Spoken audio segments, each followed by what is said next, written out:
नमस्कार भाई और बहनों, चौबे की बातों में फिर से आपका स्वागत है। आज चौबे की बातों में हम बात करने वाले हैं कोडिंग की हिस्ट्री के बारे में। कोडिंग ने कैसे जन्म लिया और आज कोडिंग की वजह से हमारी दुनिया कहां से कहां पहुंच गई। यह वीडियो सारे कोडर्स को डेडिकेटेड है और स्पेशली मेरे बड़े भाई mister Amit Choubey, the master coder as per me, उनके लिए यह वीडियो है। तो जानेंगे चौबे की बातों के इस एपिसोड में कोडिंग की हिस्ट्री के बारे में। आइए जानते हैं कोडिंग की हिस्ट्री। कोडिंग की हिस्ट्री जानने से पहले जानते हैं एक छोटी सी स्टोरी के बारे में। एक बार क्या हुआ, अमेरिका में 911 नामक एक सुविधा होती है। जैसे अपने यहाँ 100 नंबर कॉल करो पुलिस आ जाती है 1 घंटे बाद, वैसे 911 अमेरिका में कॉल करने पे पुलिस आ जाती है। तो एक दिन क्या हुआ, 6 घंटे तक पूरा 911 का सिस्टम ब्लैकआउट हो गया, पूरा बंद हो गया, ठप हो गया। अब क्यों ये हुआ? उसका कारण ये था कि जो 911 के प्रोग्राम की जो कोडिंग की गई थी उसमें कोडर ने ये लिख दिया, उसने कोड ये डाला कि एक दिन में 2000 से ज्यादा कॉल, मतलब एक दिन में 2000 तक ही कॉल लेना। उसको लगा इससे ज्यादा कॉल तो आ नहीं सकते, तो उसने कोडिंग में कोई बग नहीं था, कंप्यूटर में कोई दिक्कत नहीं थी, कोडिंग उस तरह की गई थी, कोड में ही एरर थी। इसके कारण एक इतनी बड़ी फैसिलिटी जो किसी के जीवन को बचा सकती है वो फैसिलिटी बंद हो गई, बस एक रॉन्ग कमांड के कारण। तो कोडिंग इसका मतलब एक बहुत ही ज्यादा रिस्पॉन्सिबल काम है। अब जैसे एक आर्किटेक्ट पूरी सिटी को डिजाइन करता है कि फ्लाईओवर यहाँ से जाएगा, ये यहाँ जाएगा, कोडर्स एक वर्चुअल सिटी को डिजाइन करते हैं जिसके कारण वो सिटी प्रॉपरली वर्क कर सके बिना किसी एरर के। अब मान लीजिए हम आज की दुनिया में खाना ऑनलाइन मंगा रहे हैं, हाँ, शादी ऑनलाइन कर रहे हैं, एक कोड भी इधर उधर हुआ तो वेज को मिल जाएगी मुर्गी की टांग, और किसी लड़के को ऑनलाइन शादी कर रहा है, उसको वो खुद 5 फुट 8 का है, उसको चाहिए 5 फुट 6 की लड़की, उसको रिकमेंडेशन आने लगेंगे 6 फुट 2 की लड़की की। तो ये एरर एक बहुत ही ज्यादा केओस क्रिएट कर सकता है। तो कोडिंग इसका मतलब बहुत ही रिस्पॉन्सिबल जॉब है। अगर किसी एलियन ने किसी दिन यहाँ पे आके पूछा कि भाई ये कोडिंग क्या है, तो एक कोडर उसको ये जवाब दे सकता है कि देखो, एक तुम जब ऊपर से आ रहे थे तो एक फिजिकल वर्ल्ड दिखा होगा, वो एक वर्ल्ड है। एक हमारे ग्रुप ऑफ कोडर्स ने एक वर्चुअल वर्ल्ड बनाया, जाके बाहर देखो, लोग मुंडी नीचे करके अपने मोबाइल में घुसे हुए हैं। तो वो जो मोबाइल और उनके बीच का जो वर्ल्ड है वो एक वर्चुअल वर्ल्ड है। तो उस वर्चुअल वर्ल्ड की जो ईंटें हैं, माने कि उसकी ब्रिक्स जो है वो है कोडिंग। इसका मतलब कोडिंग बहुत ही रिस्पॉन्सिबल और बहुत ही सीरियस काम है। तो जानेंगे इस रिस्पॉन्सिबल और सीरियस काम की हिस्ट्री के बारे में आगे। आज के जो मोबाइल और कंप्यूटर हैं उनका जो पूर्वज था वो थी एक सिलाई मशीन। जी हाँ, एक सिलाई मशीन। तो पहले क्या होता था, जो सिलाई मशीन, उसे इंग्लिश में लूम कहा जाता है। तो वो सिलाई मशीन को नॉर्मली हाथ से लोग बनाते थे, कोई भी डिजाइन रहता था और कॉम्प्लिकेटेड डिजाइन बनाने में बहुत टाइम लगता था।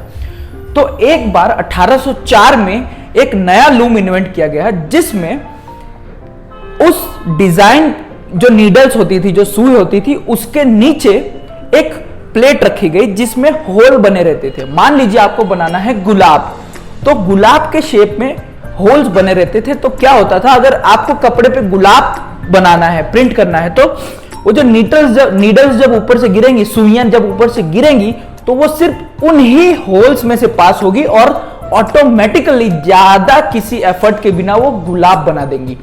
तो ये एक रिवॉल्यूशनरी आइडिया था। इस रिवॉल्यूशनरी आइडिया था जिसके मतलब ये एक पहली बार था कि एक मशीन को कमांड दी गई थी, एक प्रोग्राम दिया गया था जिसके कारण वो ऑटोमेटिकली काम कर रही थी। उस समय 1800 के आसपास लोग मैथमेटिक्स के लिए अगर किसी को प्रॉब्लम आ गई तो इंसानों को बुलाया जाता था कि जो जिन्हें मैथ्स आती हो। इन इंसानों को कहा जाता था कंप्यूटर्स। ये इंसान मतलब उन मैथमेटिक्स की प्रॉब्लम को कंप्यूट करके देते थे, उन इंसानों को कहा जाता था कंप्यूटर्स। और कुछ ऐसे इंस्ट्रूमेंट भी थे जो उस प्रॉब्लम को सॉल्व करते थे, लेकिन वो एक बार में सिर्फ एक ही प्रॉब्लम सॉल्व करते थे। जैसे कि एबैकस जो होता है ना, वो मैथ्स का एडिशन और सब्ट्रैक्शन के लिए वो होता है एबैकस। तो उसका लिमिटेशन क्या था, वो सिर्फ प्लस और माइनस सॉल्व कर पाता था। तो उस समय एक ब्रिटिश साइंटिस्ट चार्ल्स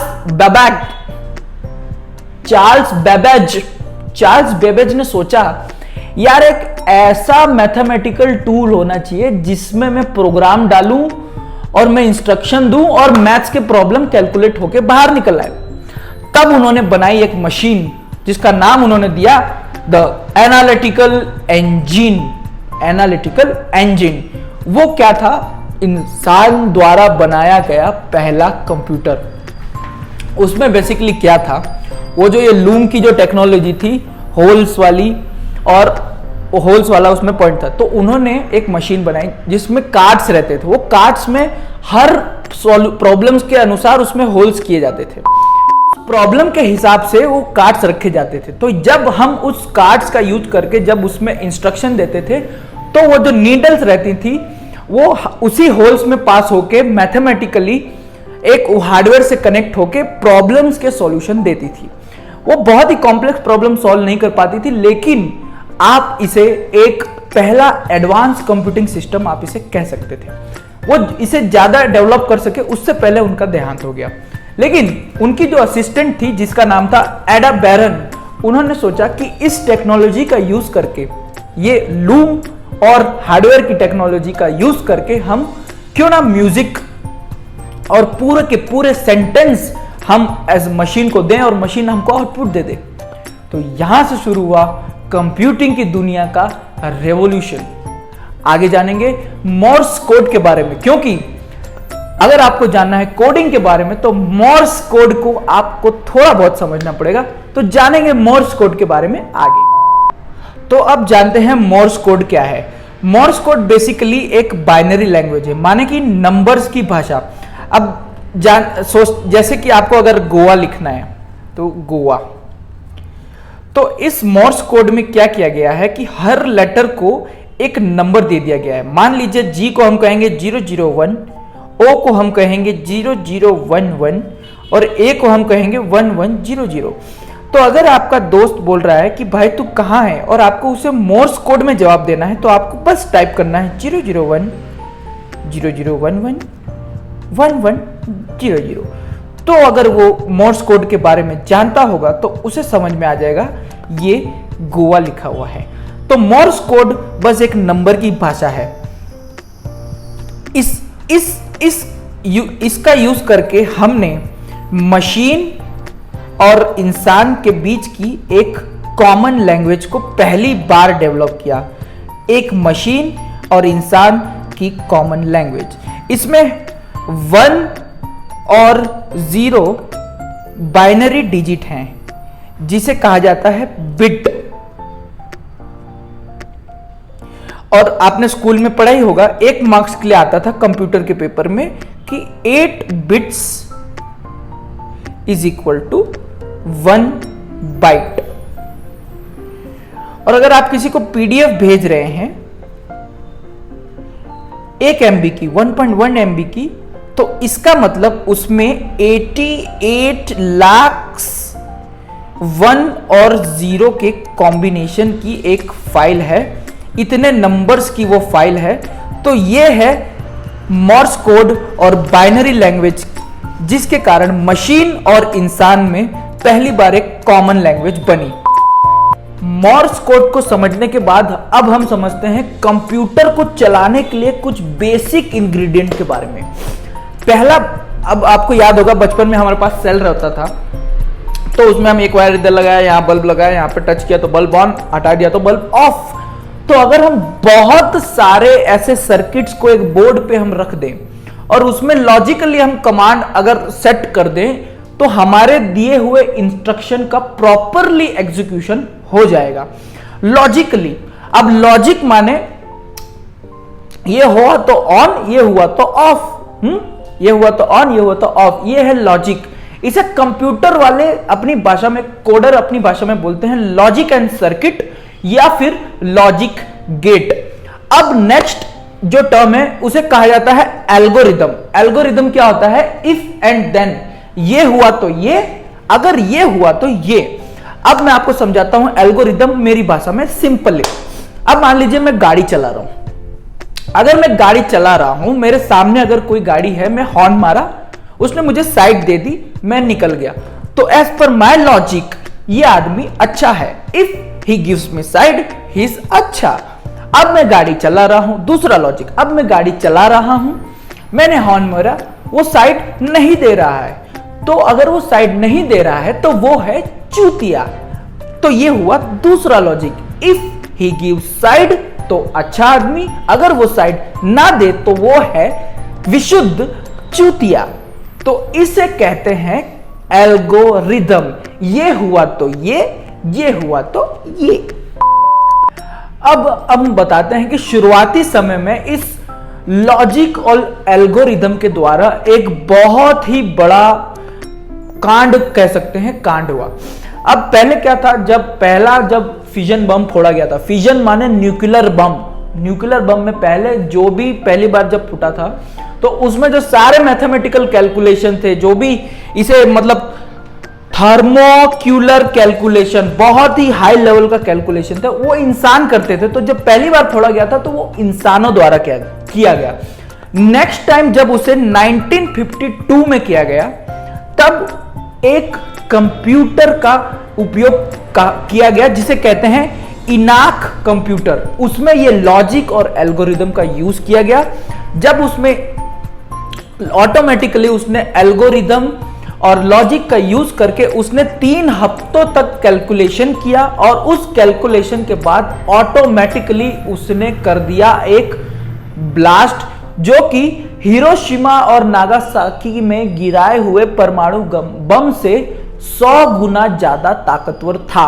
तो इसके कारण कोडिंग ने और एल्गोरिदम और लॉजिक ने इंसानों को वो ताकत दी जो उनके पास पहले नहीं थे।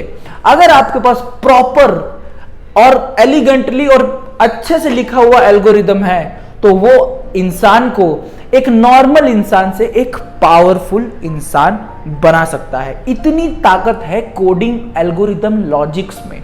जानते हैं आगे और अच्छी अच्छी टेक्निकल बातें कोडिंग के बारे में। अभी देखो, शुरू की कोडिंग का जो वर्ल्ड था उसमें 0011 से कोडिंग स्टार्ट हुई, लेकिन अब इसको लिखना बहुत ही हेडेक वाला काम था। हमको कुछ ऐसी भाषा चाहिए थी कोडिंग की, जैसे कोई ह्यूमन लैंग्वेज, कोई बातचीत करने की भाषा, ऐसी भाषा हमको कोडिंग की चाहिए थी। तो इस समय हम इन कोडरों ने एक नई चीज का आविष्कार किया जिसे कहा गया प्रोग्रामिंग लैंग्वेज। शुरुआती प्रोग्रामिंग लैंग्वेज में थी ROUBY रूबी, मर जावा, फॉरट्रेन FORTRAN, COBOL स्कोबोल और C। ये सब थी शुरुआती प्रोग्रामिंग लैंग्वेज। अब ये लैंग्वेज का भी, इस पे भी हम कैसे पहुंचे, तो इसका पहुंचने का पहला स्टेप बना असेंबली लैंग्वेज। असेंबली लैंग्वेज क्या था? एक simple and easy to write language था, जिसमें 0011 की जगह हमने ABCD का उपयोग किया। माने ऐड लिखना है, अगर हमको ADD, तो ऐड हम लिखेंगे, उसके बाद एक प्रोग्राम रहेगा जिसे कहा जाएगा असेंबलर। तो ऐड लिखेंगे, उसके नीचे असेंबलर जोड़ेंगे। अब वो असेंबलर क्या करेगा कि उसमें कन्वर्ट कर देगा कि ADD लिखने के लिए कितने 001100 चाहिए। तो हमको 00 नहीं लिखना पड़ेगा, हमको सिर्फ ऐड लिखेंगे, तो वो असेंबलर ऑटोमेटिकली उसको बाइनरी लैंग्वेज में कन्वर्ट करके कंप्यूटर को कमांड कर देगा और हमारा काम कम हो जाएगा। इसका मतलब अब 0011 के झंझट से छुटकारा और ABC का सहारा। तो ऐसे हमने बनाया असेंबली लैंग्वेज। बाइनरी से एक स्टेप ऊपर आके असेंबली। अब असेंबली में भी दिक्कत, सारे कंप्यूटर वाले अपनी अलग अलग असेंबली लैंग्वेज लिख रहे थे। अब जैसे आप देखिए, Apple II और IBM 704, ये दोनों कंप्यूटर के पायोनियर, इन्होंने कंप्यूटर बेचना स्टार्ट किया। अब Apple II की भाषा थी असेंबली लैंग्वेज लीसा, LISA, लीसा, और IBM 704 की भाषा थी SAP, SAP। अब लीसा में SAP नहीं चलेगा, एप्पल 2 में सैप नहीं चलेगा और IBM 704 में लीसा नहीं चलेगी। तो ये हो गया फिर कंफ्यूजन। तो इसके लिए अब क्या सॉल्यूशन? इसके लिए सॉल्यूशन है हाई लेवल प्रोग्रामिंग लैंग्वेज, जानेंगे हम आगे। अब हमको असेंबली लैंग्वेज के इशू का तो पता चल गया, तो उसका सॉल्यूशन क्या?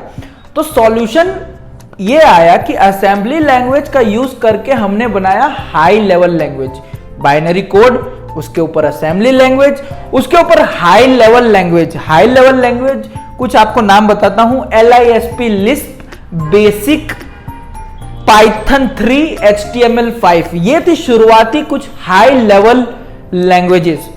अब देखिए, ये हाई लेवल लैंग्वेजेस अल्टीमेटली इनका काम एक ही है, ये मतलब एक ही चीज को अलग तरीके का लिखने की बात हो गई। अब जैसे गुजराती में हम बोलते हैं हूँ तने प्रेम करूँ छू, हिंदी में बोलते हैं मैं तुम्हें प्यार करता हूँ। हम अपने क्लासरूम में अगर कोई हमें लड़की पसंद, तो हम क्या बोलते थे कि आपके नोट्स दे दो, कल दे दूंगा। तो ये भी एक तरीका हुआ आई लव यू बोलने का।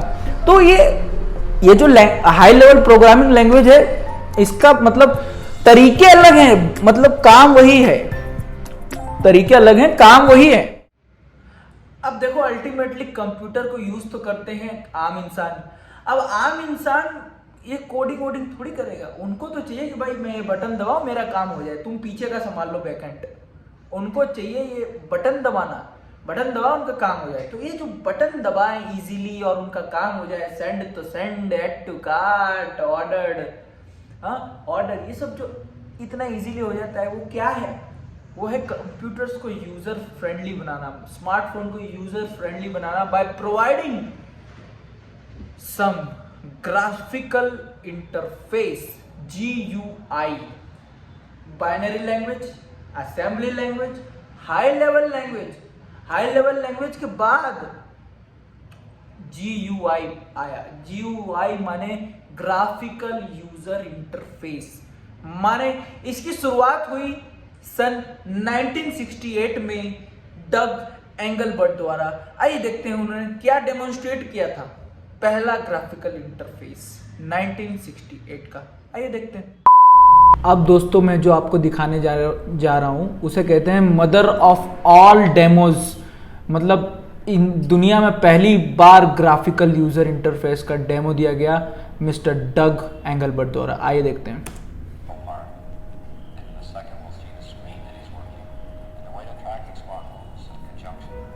मतलब माउस से जैसा हम चाहें।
ये जो आपने देखा, ये तो था ग्राफिकल यूजर इंटरफेस का एकदम शुरुआती दौर। इसे बाद में जेरोक्स नामक कंपनी के एक एम्प्लॉय एलन सी और उनकी टीम ने एक नेक्स्ट लेवल पे वो लेके गए। मतलब ग्राफिकल यूजर फेस को उन्होंने, आज जो मॉडर्न ग्राफिकल यूजर इंटरफेस है हमारे पास, एक टच पे इतना चीजें जो हो जा रही है, इसकी जो शुरुआत दी थी मॉडर्न, वो थी एलन सी की। इन्हें आप फादर ऑफ मॉडर्न कंप्यूटिंग भी कह सकते हैं। इन्होंने जब वर्ल्ड को पहला मॉडर्न ग्राफिकल यूजर इंटरफेस दिया तो वो उन्होंने एक एड बनाई जेरोक्स की, वो एड मैं आपको दिखाता हूं। पहली बार दुनिया ने देखा modern graphical user interface.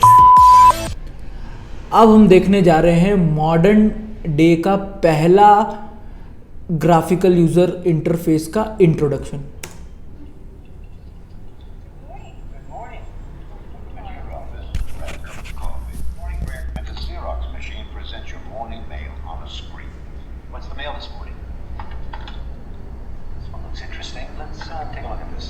I'm going to need a couple of copies of this. Push a button, and the words and images you see on the screen appear on paper. Oh, thank you. Thank you, Fred. And I think everybody on the routing list should see this. Push another button, and the information is sent electronically to similar units around the corner or around the world. This is an experimental office system. It's in use now at the Xerox Research Center in Palo Alto, California. Soon, Xerox systems like this will help you manage your most precious resource, information. Anything else? Flowers. Well, what flowers? My anniversary. I forgot.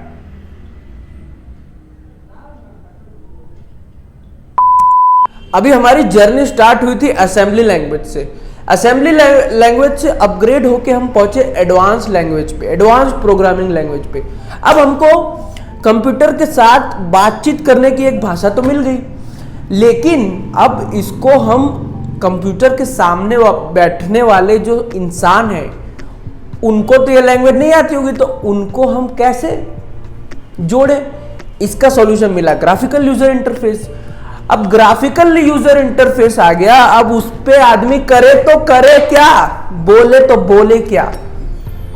तब 2004 में एक college के लड़के ने एक ऐसा revolutionary product निकाला।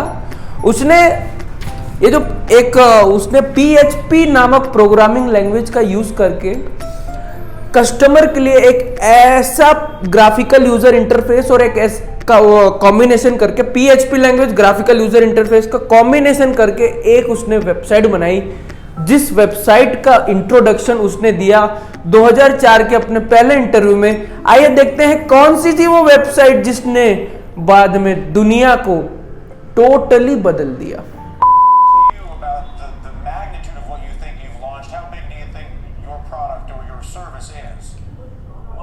Impossible to tell.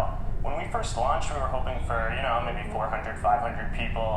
Harvard didn't have a Facebook, so that's the gap that we were trying to fill. And now we're at 100,000 people, so who knows where we're going next. We're hoping to have many more universities by fall, hopefully over 100 or 200. And from there, we're going to launch a bunch of side applications, which should keep people coming back to the site and maybe could make something cool. What is the Facebook exactly? It's an online directory that connects people through universities and colleges through their social networks there. You sign on, you make a profile about yourself by answering some questions, entering some information such as your concentration or major at school, contact information about phone numbers, instant messaging, screen names, anything you want to tell, interests, what books you like, movies, and most importantly, who your friends are. And then you can browse around and see who people's friends are and just check out people's online identities and see how people portray themselves and just find some interesting information about people. Dan, do you make any money? इस नादान लड़के को क्या पता था, उसका vision उस समय बस इतना ही था कि मुझे और यूनिवर्सिटीज ऐड करनी है। उसे क्या पता था कि एक दिन फेसबुक पूरी दुनिया उस पे आ जाएगी और साइड प्रोडक्ट के नाम पे इंस्टाग्राम से लेके बड़े बड़े जो प्रोडक्ट है सोशल मीडिया प्रोडक्ट, वो भाई के अंडर ही रहेंगे। तो ये था कोडिंग का जलवा। Coding, programming language, graphical user interface, इसने दुनिया को बदल दिया। तो मेरे लिए ये जो नया वर्चुअल वर्ल्ड है, इसको चलाने में जो कोडिंग ने अपना क्या बोलते हैं कंट्रीब्यूशन दिया है, उसके लिए मैं दुनिया के सारे कोडर्स को नमन करता हूं। और अब जो नया आ गया है आर्टिफिशियल इंटेलिजेंस और जो चैट जीपीटी जो अब हम यूज करेंगे और पता नहीं हमारे बच्चे तो जो सोचेंगे वही ब्राउज हो जाएगा। मतलब आई लव माई फ्यूचर। तो अब मैंने कह दिया आई लव माई फ्यूचर। अब वहां से मैं बताना चाहूंगा अपने वीडियो को एंड करते करते कि देखो अब कोडिंग का फ्यूचर क्या है। अभी कोडिंग के दुनिया में अब लेटेस्ट चीज आ गया है मशीन लर्निंग। अब मशीन लर्निंग क्या है? अभी जैसे पहले हम कोड करके उसको बताते थे कि भाई तेरे को ये करना है। मान लीजिए हम दिल्ली की कोई घाघरा चोली की शॉप का एग्जांपल लें, तो क्या होता था पहले हम उसको बोल के रखते थे कि देख, अगर कोई यंग लेडी मम्मी के साथ आए तो उनको ये डिजाइनर घाघरा दिखाना। ये पहले हम कोड करके रखते थे, मतलब ये पुरानी कोडिंग। अब मशीन लर्निंग कोडिंग क्या है? मशीन लर्निंग कोडिंग में हमारा जो आदमी है घाघरे की शॉप में, उसको हमने बता दिया, देख अगर कोई मर्सिडीज से आ रहा है बैग को ऐसे ये कोनी में टांग के आ रहा है, ये वाली कोनी में, तो ऐसे लोगों को तू 2 लाख के ऊपर के घाघरे ही दिखाना। और अगर तुझे ऐसा और कोई पैटर्न दिखे कि कोई बड़ी सी चेन पहन के आ रहा है, तो उसको हमेशा ज्यादा महंगा घाघरा ही रेकमेंड करना। और अगर कोई आ रहा है ज्यादा बार्गेनिंग कर रहा है शुरू से ही, तो उसको तू सस्ता घाघरा दिखाना। तू अपने हिसाब से डिसाइड कर। मैं तेरे को एग्जांपल दे दिया, अपने हिसाब से तू करना। ये मशीन लैंग्वेज, मशीन लर्निंग। तो कोडिंग का फ्यूचर मतलब आज मशीन लर्निंग पे हम खड़े हैं कि मशीन खुद ही डिसाइड कर रही है। पहले कोड करके बोलते थे कि तू ये करना, अब मशीन को 3 एग्जांपल दे, देख ये है तो ये करना, ये है ये तो करना, और पैटर्न परम्यूटेशन कॉम्बिनेशन करके तू कुछ उसको सॉल्यूशन खुद ही दे देना। Machine learning. तो सारे कोडर्स को मैं कहना चाहूंगा कि अब मशीन लर्निंग का फ्यूचर आ गया है आप लोगों की दया से, और फ्यूचर मुझे बहुत ही अच्छा लग रहा है। एक मैं आपके लिए एक शायरी प्रस्तुत करना चाहूंगा, सारे कोडर्स को मैं शायरी एक देना चाहूंगा आप। तो शायरी कुछ इस तरह है कि कौन बताएगा मानवता को आगे ले जाने का मोड़। अब कौन बताएगा मानवता को आगे ले जाने का मोड़? तो मेरा जवाब यही होगा कि जो लैपटॉप के सामने बैठ के लिखेगा एक प्यारा सा कोड, वही बताएगा मानवता को आगे ले जाने का मोड़। चौबे की बातों में बस इतना ही। आगे और वीडियो लाते रहेंगे।